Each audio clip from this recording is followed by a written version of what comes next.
It was a five-star performance for the Super Falcons of Nigeria in their WAFCON quarterfinal game against Zambia.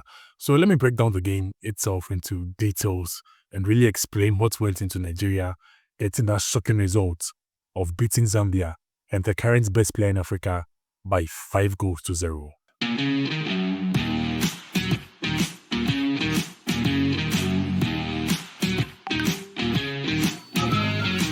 don't know what I'm doing. All right, welcome back. So let's get straight into the game. And Dennis here, I'm here, African football.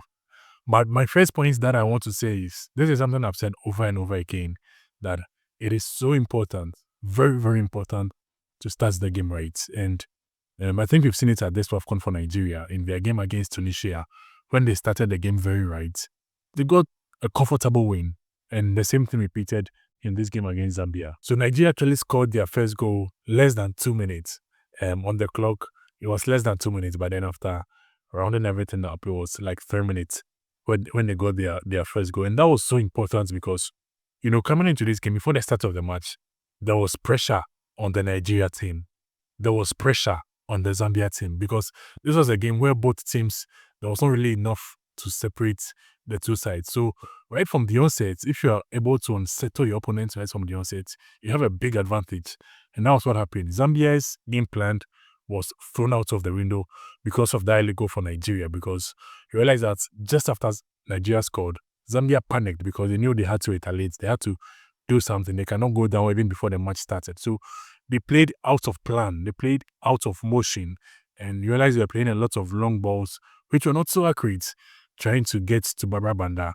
And there came the super keeper in Chiamaka Nadozi, who almost every single time a long ball was played to Banda, she made sure she came out to clear the ball even before Banda got to it, which was so important because those moves in the early minutes of the game made sure that Zambia did not really get into the game. Imagine Banda got 2 or 3 chances where they played a long ball to her. She got onto the ball, didn't even score, but then made an attempt on goal. It would have given Zambia more confidence in getting into the game. But then the more they played the long balls and she wasn't getting them, the more she was getting frustrated.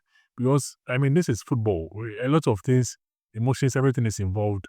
And when things are not really working your way, it gets to you. So, I think it was very important, the super role from Nigeria's goalkeeper, Chiamaka Nadozi, in the very early minutes of the game. It was so important in keeping Nigeria in the game. Then let's get to how Nigeria really got their goals. And for me, my earliest thinking is that you have to really give the credit to Nigeria's coach for mapping the perfect strategy, because to be able to get an opponent, map a strategy which works not 1, not 2, not 3, but 4 times, it means that strategy it had so many guards. So, in football, when you start with a plan, opponent to try to counter that plan of yours. So for Nigeria to start a plan, it works 1 time. Zambia tried countering, it worked the second time. They tried countering again, it worked the third time. And it worked the 4th time. That means it was a plan that was really, really well thought out, and the approach was like the perfect one for this game. So I think we really have to plaudit Nigeria's coach, that is Justin Madugu, for the strategy for this game. And the strategy was that he knew Zambia were weak in the air. And that worked right from minute 1, because check the first goal Nigeria scored. It was a long ball from, that is, Esther Koronko, more like a cross. Then there was Osinachi Ohale at the end of it to connect and get that first goal for Nigeria before 2 minutes. The second goal, it was a cross from Rashida Tajibade in the air. Then Esther Koronko, because she's not so powerful in the air, she decided to control the ball on her chest, then shoot with her left foot to score the second goal for Nigeria. And in this game, you ask yourself, where were the Zambia defenders? Because how will a player control the ball on the chest in the penalty area? There are 2 players around her, and you wait for her to adjust her leg and shoot without closing her and making sure that she doesn't get that space to shoot into. And I think the reaction for Zambia on that occasion was very slow. But then also Nigeria, thumbs up for working out that area. Then the third goal was this time even a long ball from, that is, Chiamaka Nadozi. And these things are very important because in a game like this, small details matter a lot. You realize that before Chiamaka got that long ball in, there was nobody putting pressure on her. Nobody was putting pressure on her. Ordinarily, when a goalkeeper is having the ball, it's expected that the striker will put pressure on the goalkeeper so they don't get to ping the ball direct to whoever they want to play the ball to. But nobody was putting pressure on her. And I was surprised because this is the Zambia team who had considered their first goal through a long ball, second goal through a long ball or a cross. So ordinarily, you want to put pressure on players who are taking the long balls so that they're not able to get the perfect balls to whoever their target is. But there was nobody on her. She got the free chance to control the ball, push it forward, then ping the long ball. Which is Zambia again mishandled that long ball in the air. Couldn't really clear the all over the place in the air. Then there was Veronica Ihezuo at the end of it. Perfect position, perfect time. And she latched onto the ball and got the third goal for Nigeria. And at this point, I think that was where the game ended. Because after the first goal happened, Zambia had some hopes that they could equalize.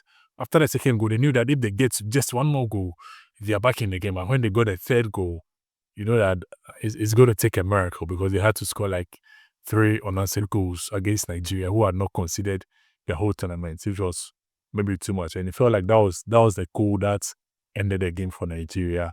And then we went to halftime. Second half came. Zambia made some changes. They tried to control the game in the middle because they realized that the long balls were not working. So Everine Katongo, who is a controller in the middle, came on.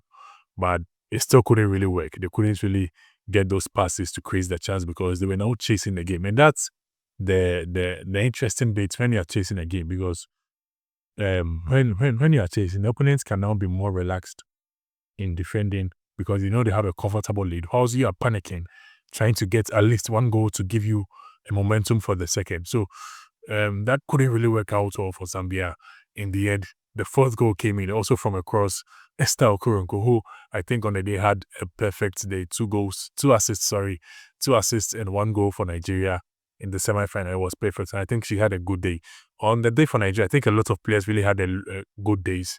One would be, that is Demehin, who in the early minutes, she was really able to match up the pace of Banda. She threw in some tackles, which were quite impressive. She committed 1 or 2 fouls here and there against her, but I think she did an excellent work in terms of trying to neutralize the role of Banda in this game, which was so good. And in the end, she also got a goal, to cap off that performance, which was incredible for me. There was Esther Okuronko, of course, who got 2 assists from 2 crosses and even scored the goal herself. So important, her role in the game today. And there was even Ajibade, who finally got her day, 2 assists in the game, 2 crosses, then 2 assists for her, and even winning the player of the match in the game, which was so impressive. And I think you also have to give credit to the coach for the confidence to start that lineup because, you know, in the first 2 games, she was playing Oswala, she was playing Babajide in attack.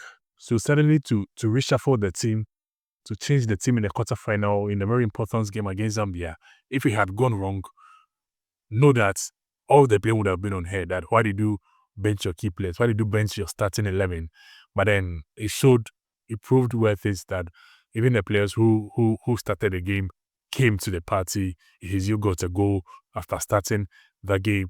Estac, same thing, got a goal. Jennifer Echegini had good performance on the day for Nigeria. So I think it was a day that everything went well for Nigeria. It was a 5-star performance, and they are marching through to the semi-final. And I think this result also is sort of a statement. It was a statement result that whoever the opponent will be in the semi-final, whether it being South Africa or it being Senegal, they know that they are coming to face a team who won their last game by 5-0. It puts a bit of fear, a bit of panic in you that even before the match starts, you know that any mistake you do, you are going down. Or you could even be thinking yourself that I will not win this game even before the game starts, which I think is a good psychological advantage for Nigeria. But they are through to the semi-final of the Women's Africa Cup of Nations, and they say the Emerging Nation X to win the 10th WAFCON trophy. But let me know your thoughts in the comment section, how you felt about this game with Nigeria beating Zambia by 5-0.